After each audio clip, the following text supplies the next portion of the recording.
Muy buenos días a todos los que nos hacen favor de poder tener acceso a esta capacitación que amablemente la Coordinación de Salud Reproductiva nos ha hecho el favor de invitarnos para participar en ella relacionada con la lactancia materna. El tema en el cual me he involucrado es el relacionado con indicadores de trato digno. Este es un tema que al interior del tema central, que es lactancia materna, pues es muy importante poderlo considerar, puesto que nos permite, al poderlo desarrollar, al poderlo conocer, al podernos actualizar en el mismo, es asignar un valor a lo que hacemos, un valor al impacto que se tiene en las acciones que hacemos en beneficio de la lactancia materna en la población usuaria, y por supuesto también en nosotros como prestadores de servicios de salud, que también o qué tan mal estamos fomentando estas prácticas de lactancia materna. Es importante cuantificarlas, medirlas, y eso se hace a través del uso de indicadores de salud. Es decir, los indicadores de salud nos permiten tomar decisiones para mejorar una situación encontrada. Y de manera particular en este tema, me permito eh, pues decirles que vamos a trabajar un área muy sensible, que es la relación que se da entre el personal de salud y los usuarios de los servicios de salud. Es decir, la relación médico-paciente, la relación prestador y usuario, o bien lo que en términos de calidad se le conoce también como la dimensión interpersonal. Muy bien, entonces, eh, mi nombre es José Rodríguez Cruz, soy médico. En este momento estoy trabajando en el área de epidemiología de este Hospital de la Mujer. Bueno, esta fue la parte introductoria. Vamos a continuar entonces con el contenido de esta plática. Antes que nada, nosotros como trabajadores de la salud debemos identificarnos como personas, y el poder identificarnos con las personas nos permite también identificar las características individuales, personales de cada usuario, de cada persona que demanda de nuestros servicios de salud. En el caso de este Hospital de la Mujer, de la Secretaría de Salud de Michoacán, nosotros sabemos que brinda atención a población no derechohabiente, es decir, aquella que no tiene seguridad social, que no tiene ISSSTE, que no tiene seguro social, y de alguna manera nos está reflejando su nivel socioeconómico, su nivel educativo, su nivel de cultura para la salud. Estas características es muy importante identificarlas para saber en qué medida debo yo adecuarme, adaptarme a sus circunstancias, y lo que yo haga tenga un verdadero impacto en beneficio de su salud. Lo que yo me proponga hacer en relación a la lactancia materna, que es el fomentar la práctica de la misma, es que se traduzca en un cambio, que cada vez sea más personas las que conocen en el hospital de manera actualizada cómo se deben de brindar, pero también más personas que, es decir, madres, eh, que adopten estas prácticas y que las mantengan por un prolongado tiempo, es decir, que mantengan la prevalencia de lactancia materna hasta cerca de los 2 años de edad. Entonces, esto es muy importante identificarlo en las personas para que tenga impacto nuestras acciones. Entonces, esto es parte de nuestra labor como prestadores de servicios, como personas antes que profesionales de la salud. Y bueno, hablar precisamente al identificar esas características es en esa dimensión que se da, como ya les había comentado, la dimensión interpersonal, es establecer una comunicación adecuada, es parte de lo que se denomina el trato digno, la comunicación, y también la posibilidad de aplicar valores, valores sociales, valores que hemos adquirido desde nuestra casa, valores que hemos ido moldeando a través de nuestro transitar por diferentes niveles educativos, desde la primaria, el nivel intermedio, el nivel profesional, etcétera, los hemos ido moldeando y nos permite ser mejores personas y por lo tanto mejores prestadores de servicios de salud.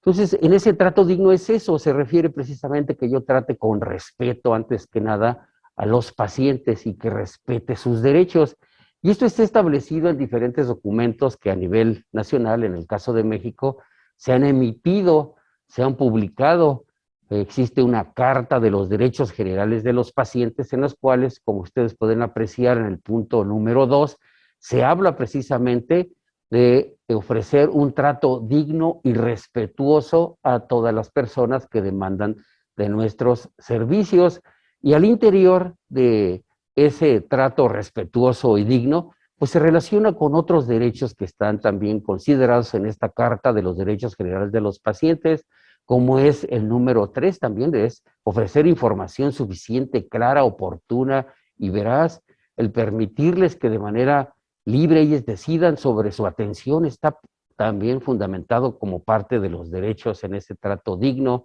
¿sí? El que se otorgue el consentimiento válidamente informado o no también es parte de ese respeto. Una importante premisa que también debemos de respetar es el que les tratemos con confidencialidad, es parte de ese respeto digno que debemos ofrecer a nuestros pacientes. Entonces, como ustedes ven en esta Carta de los Derechos Generales de los Pacientes, una proporción importante se refiere precisamente al respeto a la dignidad humana. Y bueno, eso es algo que debemos nosotros aplicar, que en la modernidad pues lo vemos así, ya traducida hacia el siglo XXI en una Carta de los Derechos de los Pacientes, pero que es algo que se conoce desde hace mucho tiempo. Aquí podemos nosotros apreciar un fragmento del juramento hipocrático que procede desde el siglo IV antes de Cristo. Ese juramento hipocrático no es más que un legado precisamente de este médico considerado el padre de la medicina, y es considerado el padre de la medicina no solamente por este legado que nos deja a través de esos principios que son sobre todo de corte bioético, de corte de la aplicación de valores, y dentro de la aplicación de valores, pues es el respeto, es el trato digno y respetuoso que debemos ofrecer a nuestros pacientes, y que fue establecido pues hace prácticamente 25 siglos por este médico griego. Entonces, es algo que en diferentes foros internacionales, ya en otro momento histórico, se ha traído a la modernidad y bueno, ahora lo decimos de una manera diferente. Lo decimos precisamente que debemos de proporcionar un servicio con compasión y respeto por la dignidad humana. Es algo que ya había establecido Hipócrates desde el siglo IV antes de Cristo. Y ante todo, pues mantener ese nivel más alto de conducta profesional.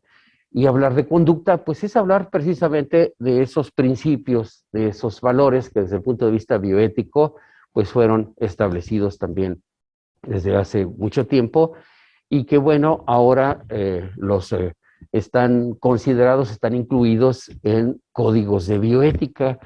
Esos códigos de bioética han sido manejados en diferentes foros internacionales y cada país los ha adaptado de acuerdo a sus niveles sociales y valores imperantes. Y en el caso de México, pues esos códigos pues son diversos, son muchos que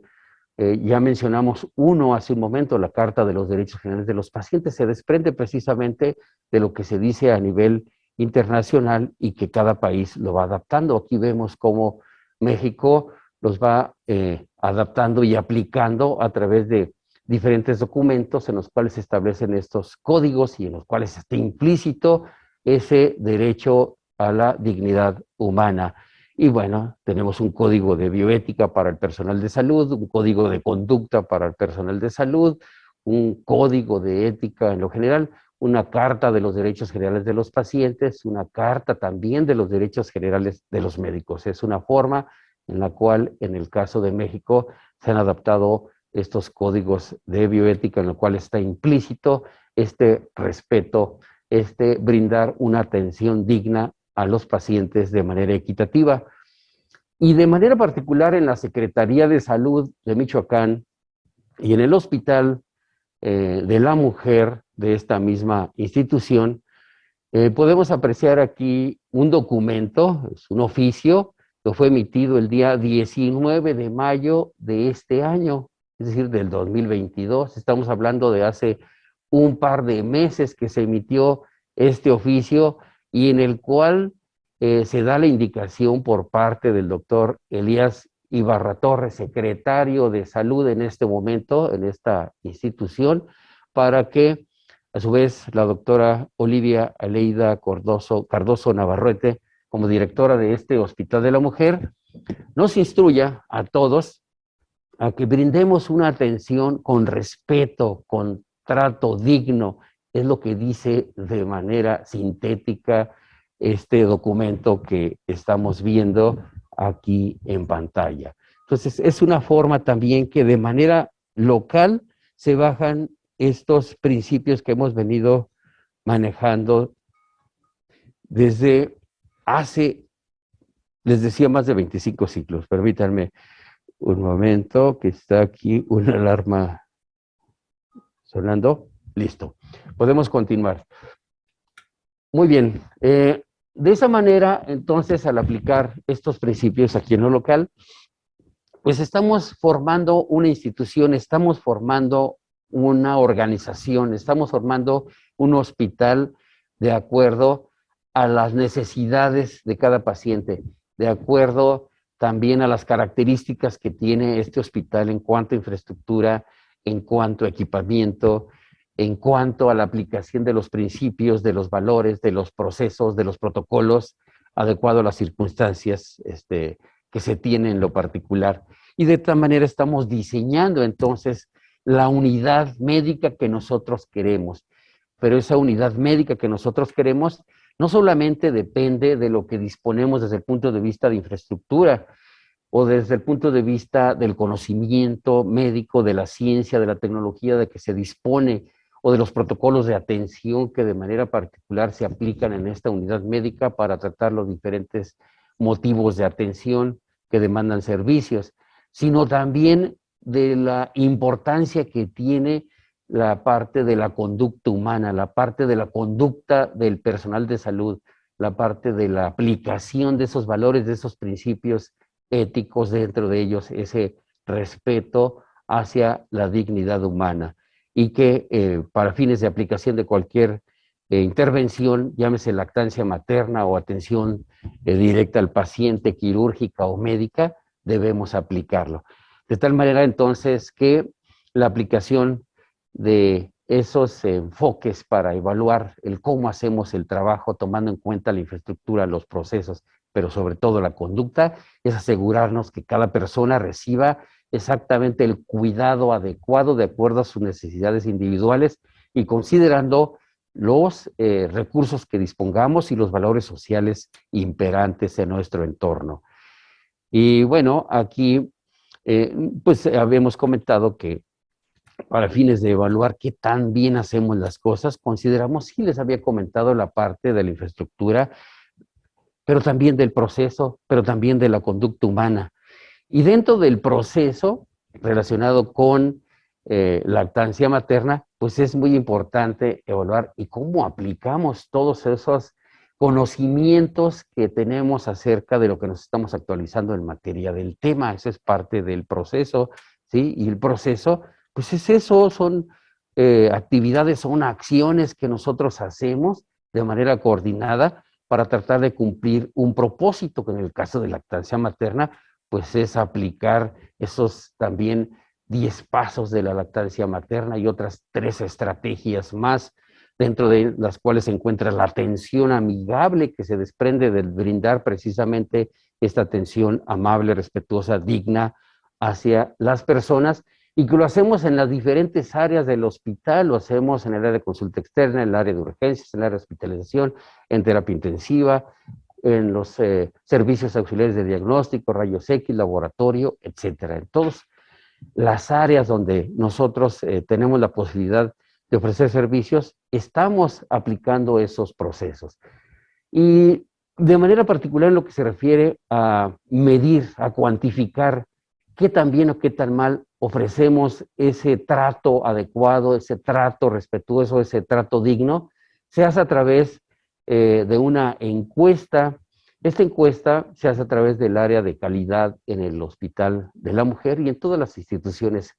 que en México se aplican principios de calidad en el área institucional y también en algunas áreas privadas. Se utilizan encuestas semejantes a esta, en la cual se entrevista al personal de salud y a los usuarios de los servicios, sobre todo para conocer su opinión acerca del trato que se ofrece en el hospital. Y bueno, ustedes es posible que alcancen a ver algunas de las características que se preguntan, que para fines de medirlo, cuantificarlo, se denominan variables. Son características, ¿sí? Una característica es si brindamos atención con respeto, otra característica es si hacemos o no hacemos esperar a los pacientes, otra característica es si le explicamos sobre su padecimiento, otra característica es si les explicamos también de manera adecuada lo que deben hacer una vez que ingresen del hospital. Otra característica es si quedó satisfecho o no quedó satisfecho con nuestra atención. Entonces, esas características pues se convierten finalmente en indicadores. Y un indicador no es más que la comparación de dos parámetros que son esas características que ya comentamos en relación al total de usuarios o de pacientes que sean atendidos en este hospital, y lo hacemos con una relación matemática que es una división. Esa división, entonces, compara esas dos características, el resultado lo multiplico por un porcentaje, es decir, por 100, y obtengo un valor que va en una escala de 0 a 100%, y entonces en ese valor cuantitativo lo podemos expresar de esta manera, por hablar de algunos de los indicadores de trato digno, como es el que se refiere a si el médico le permitió hablar sobre su estado de salud, y aquí vemos en una escala de semaforización como aquello que tiene un valor mayor al 85% es algo aceptable, y aquello que está por abajo del 85% es algo inaceptable. Por eso se aparece aquí en rojo. Y aparece también en este periodo de tiempo en rojo este indicador si se le explicó sobre estado de salud, la mayoría por abajo del 85%, quiere decir por trimestres que estamos prácticamente reprobados. Otro valor que podemos obtener de un indicador es sobre si le explicamos sobre su tratamiento, y aquí lo vemos expresado en un valor cuantitativo, expresado en una escala de 0 a 100, como en dos periodos, en dos trimestres reprobados, menor del 85%, y solamente uno de 85%. Si le explicamos sobre los cuidados que debe seguir, también vemos que dos trimestres por abajo del 85% y tan solo uno en verde por arriba del 85%, que es algo aceptable. Curiosamente, la información clara por el médico, la mayoría sí está en verde, es decir, que es algo aceptable. Sí, les explicamos con claridad, pero no es congruente con los valores reprobatorios que vimos previamente. Y bueno, afortunadamente, el motivo del tema, que es el trato digno, dice que sí les tratamos bien. Sin embargo, aquí siempre he señalado que hay un sesgo, porque las pacientes mencionan que si le resolvemos su problema, finalmente, aunque no les hayamos explicado bien, nos califican como algo positivo, como algo verde. Y aquí vemos la atención amigable muy relacionado con lactancia materna, que es una de las estrategias, brindar atención amigable, como somos reprobados en atención amigable de manera general. En esta variable, si le permitimos movilización o no en tococirugía a la paciente, o sea, movilización en su cama, nos han reprobado. ¿Y de qué se quejan? También es una parte cualitativa en la cual podemos apreciar que la atención médica, que el tiempo de espera, que la comunicación, información, que el trato digno, son motivos importantes de queja. ¿Sí? Afortunadamente se refieren a otras en su mayor parte que no son de trato digno, como son sanitarios y confort y seguridad. Pero el resto están incluidas dentro de trato digno. Trabajando bien podemos incluso el traer esta explicación que se daba desde la antigüedad a la importancia de la lactancia materna, en la cual la figura de Hércules como un héroe fuerte, como un héroe y alimentado del seno materno podía tener ese significado de fortaleza. Ese significado le daban a la importancia de la lactancia materna desde los clásicos en la cultura griega. Traigamos eso a nuestro tiempo, como lo plasmó también Pablo Picasso en esta pintura, en este dibujo, en el cual hay ese vínculo importante entre la madre e hijo como parte de la aplicación de esos valores personales y también lo que nosotros fomentamos para cambiar expresiones como esta, cuando no les damos la atención que se merecen, lo pueden manifestar de esa manera y que finalmente nos califiquen de esto, así,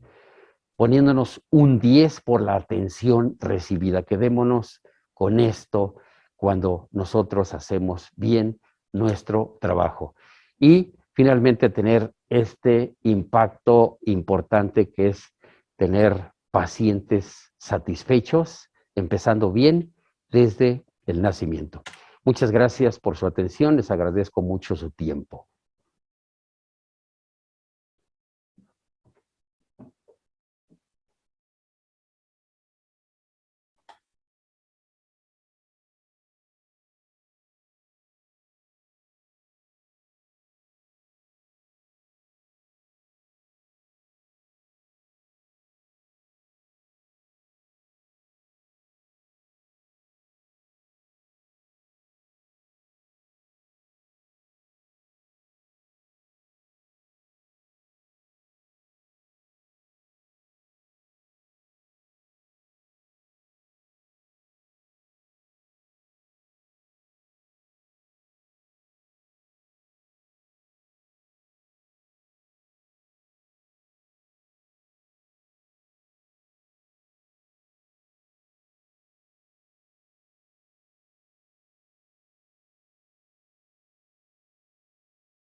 ¿Estamos listos?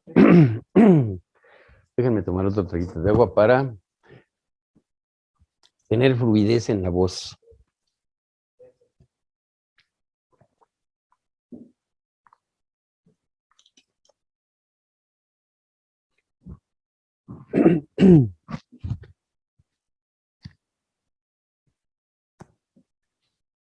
Muy bien. ¿Luego hacen un trabajo de edición o qué es lo que hacen? Sí, claro, sí, se va a editar todo lo que se está grabando. Bueno, igual si algo hace falta, ustedes me avisan. Sí, sí, claro.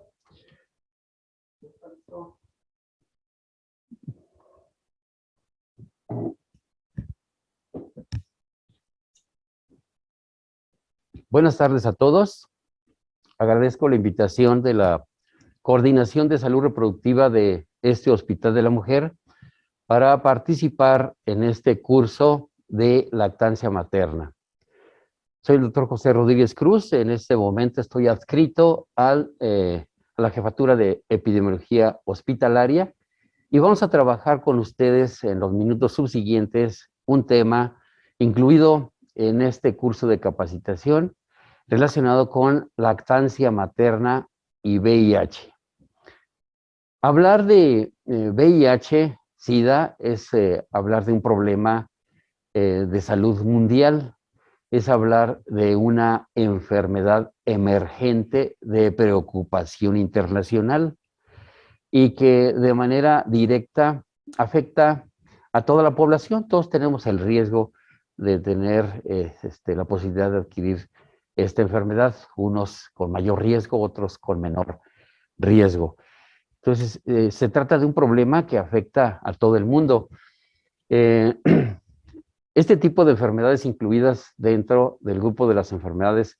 transmisibles afectan sobre todo a países en vías de desarrollo, con una mayor incidencia, con una mayor prevalencia, como es el caso de los países de África Oriental y Meridional, en los cuales se ubica la mayor cantidad de población afectada por VIH-Sida. De los casi 40 millones de personas afectadas, ya vimos entonces que 2/5 partes se ubican en este continente y sobre todo en esa región más pobre, en la región ubicada en el África Oriental y Meridional. Afortunadamente, es un problema que también se le conoce como una enfermedad emergente, es decir, es aquella enfermedad que no existía el agente causal y tampoco existían casos de dicha enfermedad. Entonces, cuando no se conoce el impacto que tiene la enfermedad por el desconocimiento de las características de todo tipo, biológicas, sociales, que puede tener la enfermedad, eh, se le considera entonces como un problema emergente que merece especial atención. Y afortunadamente en esa atención, a partir de que surge en la época de los 80s, una proporción importante de la población sí están recibiendo medicamentos que se han desarrollado de los 80s hasta el momento actual, de los 80s del siglo pasado. Y bueno, afortunadamente esto ha contribuido a reducir la mortalidad por esta enfermedad, el tener la posibilidad de recibir los medicamentos denominados antirretrovirales. Dentro de las cifras que de manera general se conocen, se registran en el mundo, a partir de los inicios de esta epidemia, a partir de los inicios de esta enfermedad emergente, cerca de 75 millones de personas han sido afectadas por esta enfermedad, ¿sí? Y de estas 75 millones, una proporción importante, es decir, cercano al 50%, han fallecido por causas relacionadas con esta enfermedad. Es decir, tiene un impacto negativo muy importante en la población, en el mundo, el estar afectado por esta enfermedad. De manera general, se dice que 8 de cada 1,000 personas en el mundo viven con esta enfermedad.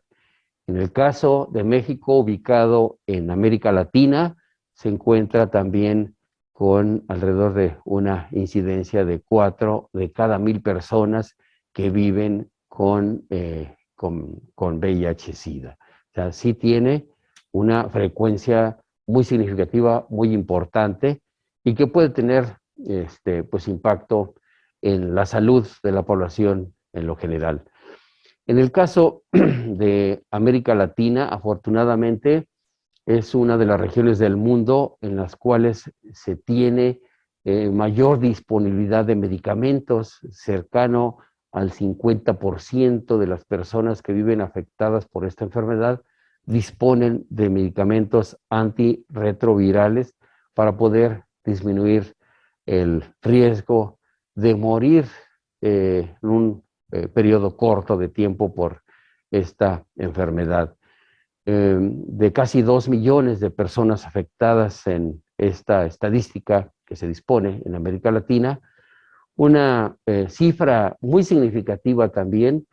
vemos que se encuentra afectando a la población de niños. Aquí vemos una cifra de 33,000 niños y niñas afectadas por esta enfermedad y que muchos de ellos la adquieren por la vía perinatal, es decir, a través de la placenta o bien a través de la leche materna. Entonces, por eso es motivo de manejar este tema en un curso de lactancia materna.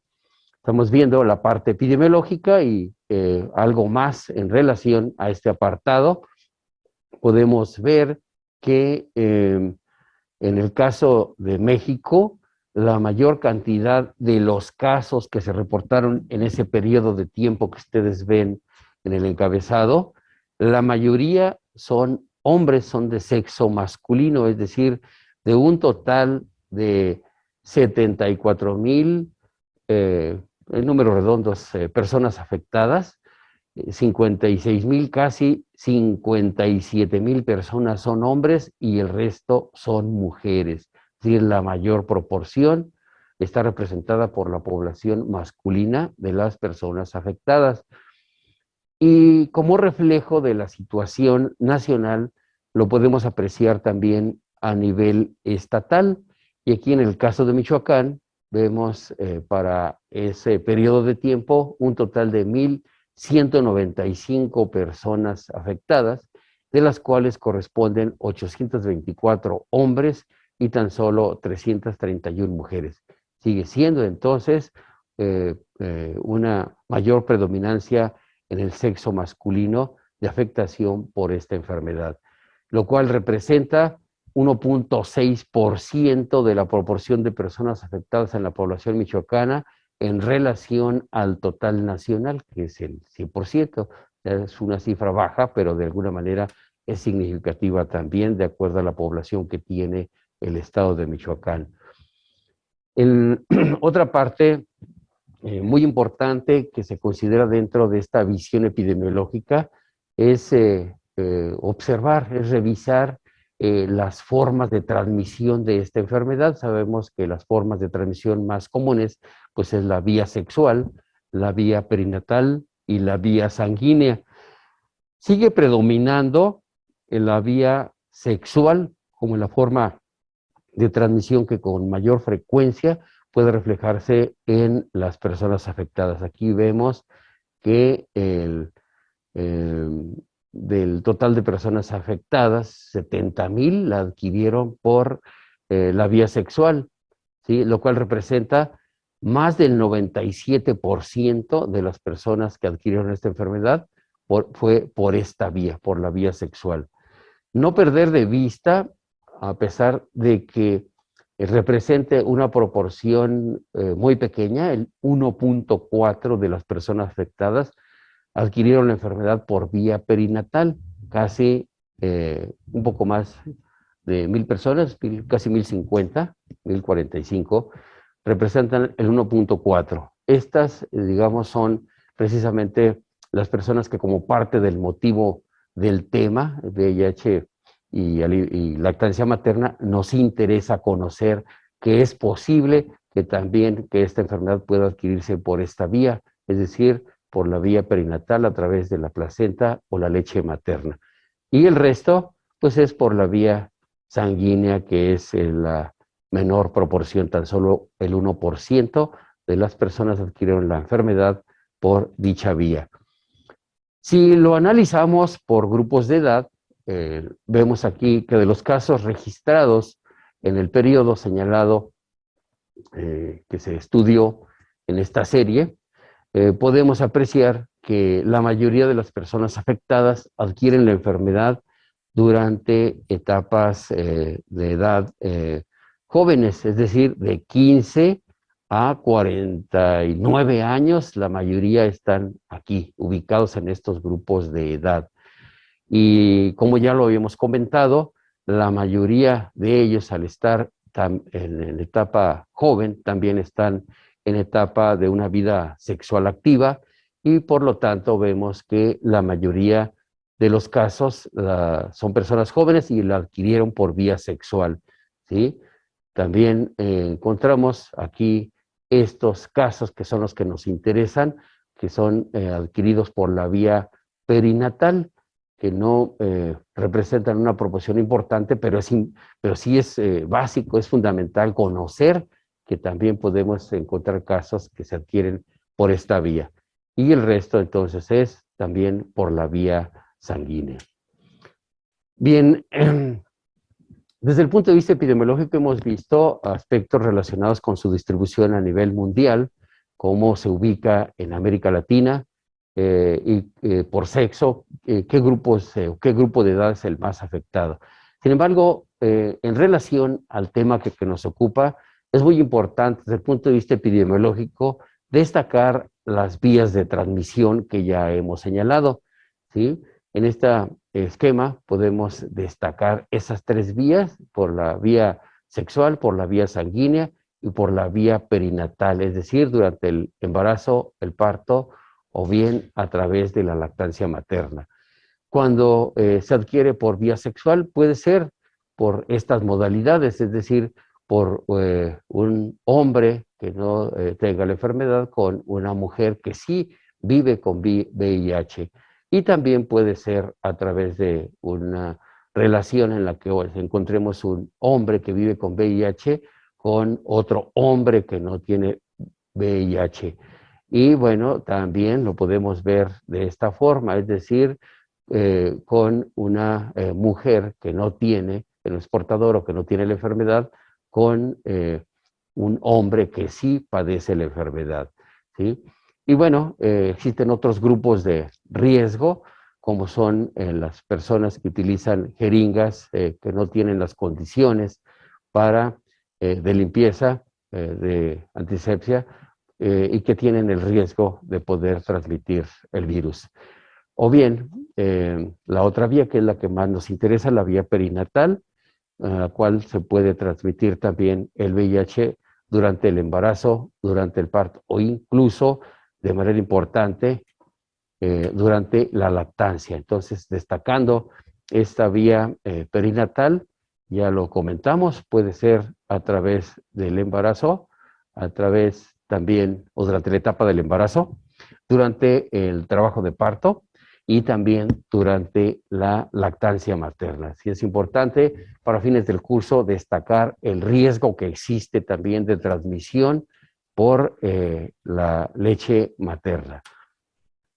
Y bueno, ¿qué se dice alrededor del mundo en relación al riesgo que existe precisamente de adquirir el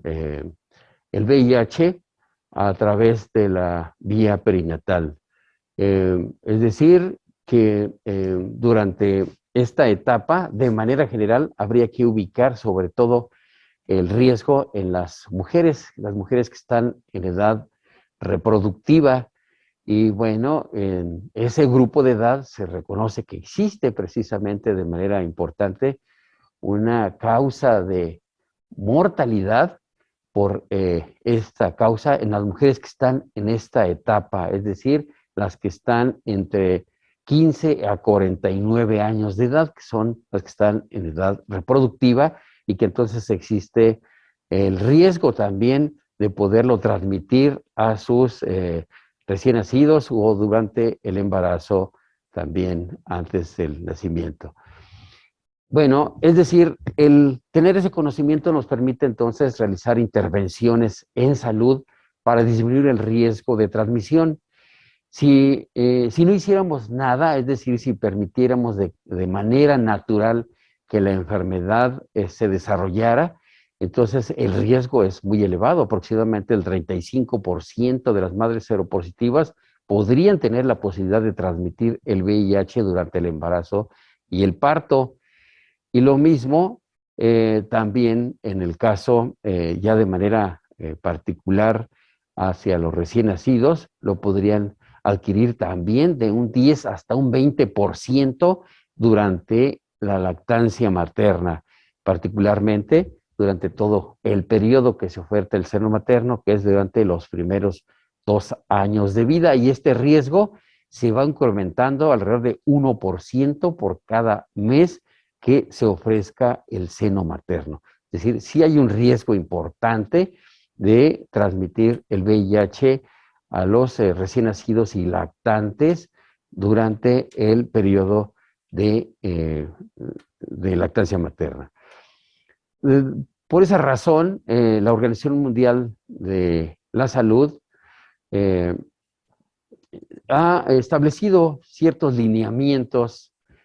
para poder ofrecer ciertas estrategias en relación a la práctica alimentaria y el riesgo de adquirir el VIH. Entonces, esto se ha difundido a nivel mundial y en el caso de México se han adecuado estos lineamientos, de tal manera que en México, en estos lineamientos se establece que a todas las mujeres se les debe realizar la prueba de VIH durante el primer trimestre del embarazo y que nosotros tenemos precisamente al conocer este riesgo, la posibilidad durante la atención del embarazo, durante el control prenatal, de orientar a las madres sobre las formas de transmisión de VIH y sus medidas de prevención.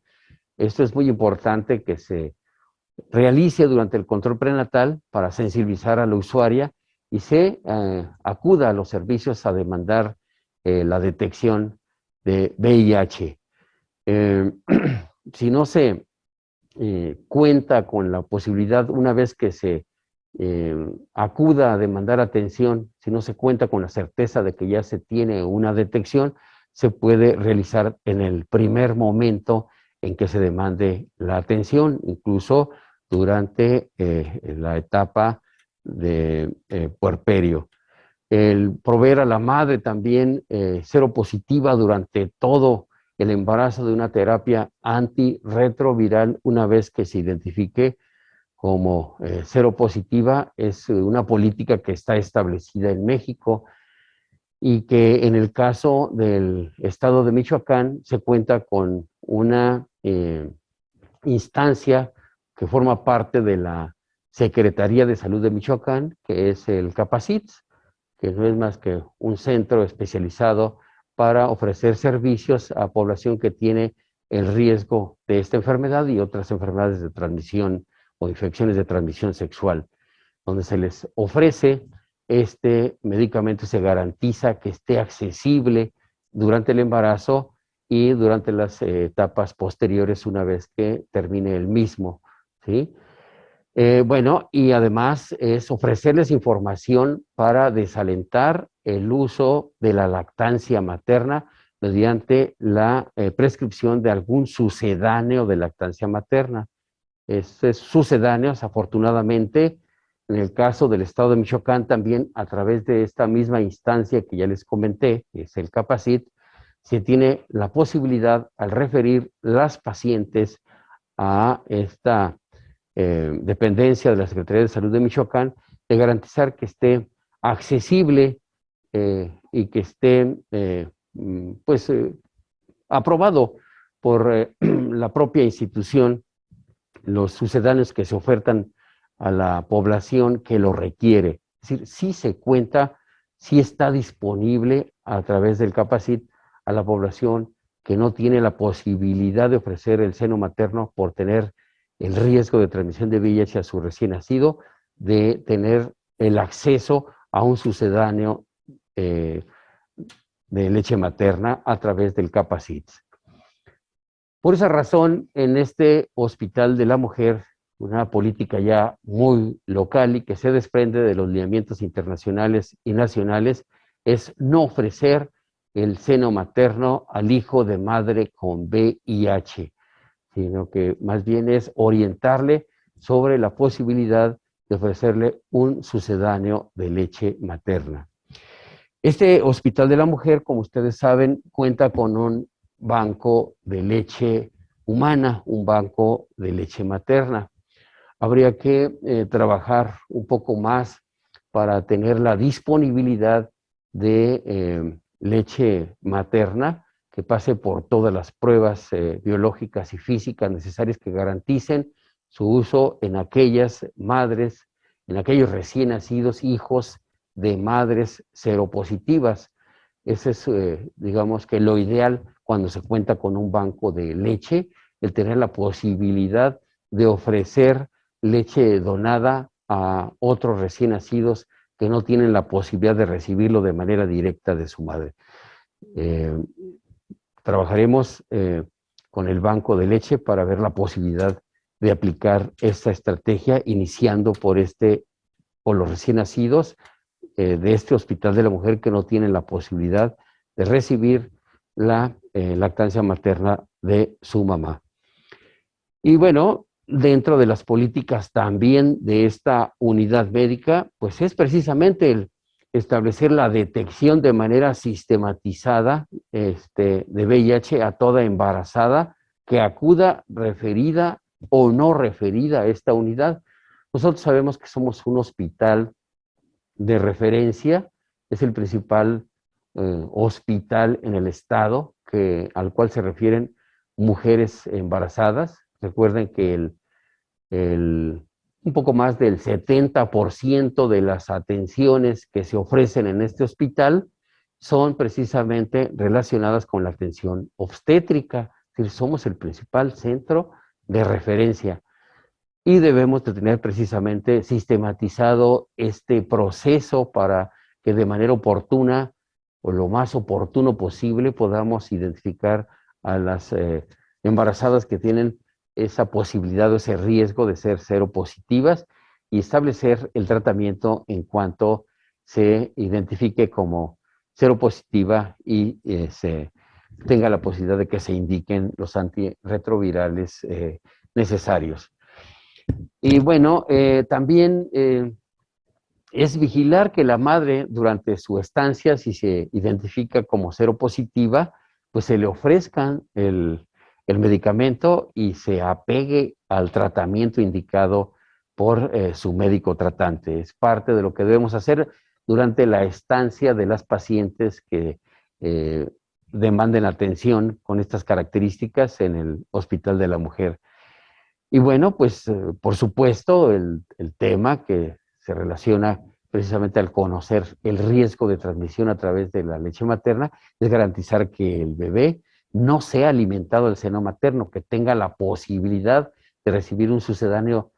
de leche materna, que en el caso del Hospital de la Mujer está garantizado durante la estancia de todo recién nacido, sí se garantiza que reciba un sucedáneo de leche materna. Una vez que se egrese, pues es brindarle la información a la madre, al familiar, de que acuda al Capacit para continuar en su egreso, el tener la posibilidad de tener el acceso a ese sucedáneo de leche materna, que ya habíamos comentado que está accesible a través de el Capacit de la Secretaría de Salud de Michoacán. De esa manera, entonces, también estamos garantizando que exista una prevalencia durante el tiempo que sea necesario de recibir este recurso en los recién nacidos hijos de madres seropositivas, además de ofrecerles el tratamiento antirretroviral necesario proporcionado a través de la misma instancia que ya he venido comentando. Esto que hemos venido comentando acerca de las políticas que se han establecido en México, pues están también escritas, están también establecidas en documentos normativos. Uno de ellos es la norma oficial mexicana 010 para la prevención y control de la infección por virus de la inmunodeficiencia humana, en el cual está establecido que se debe ofrecer la prueba de detección de VIH a todas las personas que de manera voluntaria y confidencial acudan a recibir atención en este hospital, de manera particular a todas las mujeres embarazadas. Y de esa manera estaremos actuando con un enfoque preventivo al hacer la detección y identificarlo lo más oportunamente posible para evitar mayores complicaciones y daños, tanto en las mujeres como en sus recién nacidos. Y bueno, en el caso particular de este hospital, de esta unidad médica,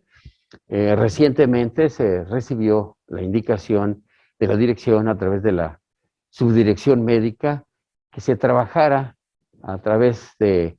diferentes áreas relacionadas con la atención de mujeres embarazadas, como es la coordinación de salud reproductiva, como es el servicio de ginecología y obstetricia, el laboratorio, el área de calidad y el área de epidemiología, de establecer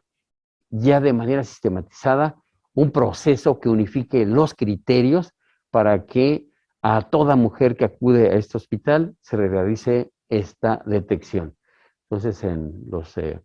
próximos días se estará dando a conocer este proceso que ya fue aprobado por el cuerpo de gobierno y está solamente en firma para su difusión y aplicación en las diferentes áreas que están más involucradas con la atención de mujeres embarazadas y que se sistematice mediante la unificación de ese proceso la aplicación de esta detección. En esta misma norma oficial mexicana 010 para la prevención y control de la infección por virus de la inmunodeficiencia humana, también está establecido que se debe recomendar que todas aquellas madres seropositivas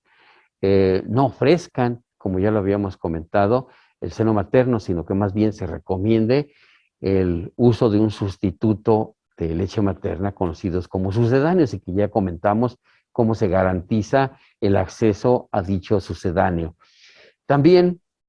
está establecido en la norma oficial mexicana 007 para la atención de la mujer durante el embarazo, parto y puerperio y del recién nacido, publicado en el Diario Oficial de la Federación en el mes de mayo del año 2012, que esta detección de VIH y sífilis se debe ofrecer a todas las mujeres que acuden para atención de su embarazo en las primeras 12 semanas. Es decir, lo ideal es que se realice durante el primer trimestre de gestación y también se realice la prueba de tamizaje a través de un consentimiento informado para identificar VIH y también sífilis. Este consentimiento informado en el caso de VIH debe ser con previa orientación, con previa consejería de cada médico tratante para sensibilizar a la mujer embarazada de la importancia de realizarse la prueba, de buscar su aceptación y buscar que se realice la detección. Y de esa manera, al sistematizarlo, nosotros estaremos actuando también de manera anticipatoria para evitar el riesgo de mayores complicaciones derivadas de esta enfermedad. Y bueno, existe también otro documento que es la guía de manejo antirretroviral de las personas con VIH, que en México se ha difundido y que también está establecido las acciones que debemos hacer durante el periodo de lactancia materna para disminuir el riesgo de transmisión, que es algo que ya comentamos, pero que está establecido también en este documento. Y lo mismo, en el mismo se establece también la importancia de la detección durante el embarazo, y cuando no se realizó durante el embarazo también se puede realizar en otro momento de la atención obstétrica, como es durante el parto o bien durante el puerperio. Y en el caso del Hospital de la Mujer, todos estos principios que se han, o lineamientos que se han establecido de nivel internacional, nacional, y que están establecidos en las normas oficiales mexicanas que ya comentamos, también son el punto de partida para que se tomen como base para establecer materiales educativos, que en el caso del Hospital de la Mujer estamos viendo aquí un tríptico informativo que se ofrece a las mujeres que se atienden en este Hospital de la Mujer para sensibilizarlas de la importancia de la detección y orientarles de la importancia cuando son seropositivas de ofrecer un sucedáneo de leche materna y orientarles dónde es posible que puedan tener la posibilidad de tener acceso a estos sucedáneos. Entonces, estos son materiales educativos que de manera local también ayudan a hacer esta labor de manera oportuna para disminuir el riesgo de transmisión, de manera particular hablando de la madre seropositiva hacia su recién nacido, y de esa manera estaremos garantizando entonces que cada madre y recién nacido no solo sobreviva, sino que prospere. Y estamos viendo aquí con esta imagen, es una fotografía, como ven ustedes ahí, el año fue tomada en 2003 en este Hospital de la Mujer, y todos quisiéramos precisamente que al hacer lo que nos corresponde como prestadores de servicios de salud para disminuir el riesgo de posibilidad de daños relacionados con una enfermedad como la que hemos venido comentando, tengamos pacientes satisfechos que de manera espontánea lo expresen de esta manera como lo vemos en la imagen. Pues les agradezco mucho su atención, es la información relacionada con el tema de VIH y alimentación infantil. Esperemos que sea de utilidad para todos ustedes. Muchas gracias por su tiempo.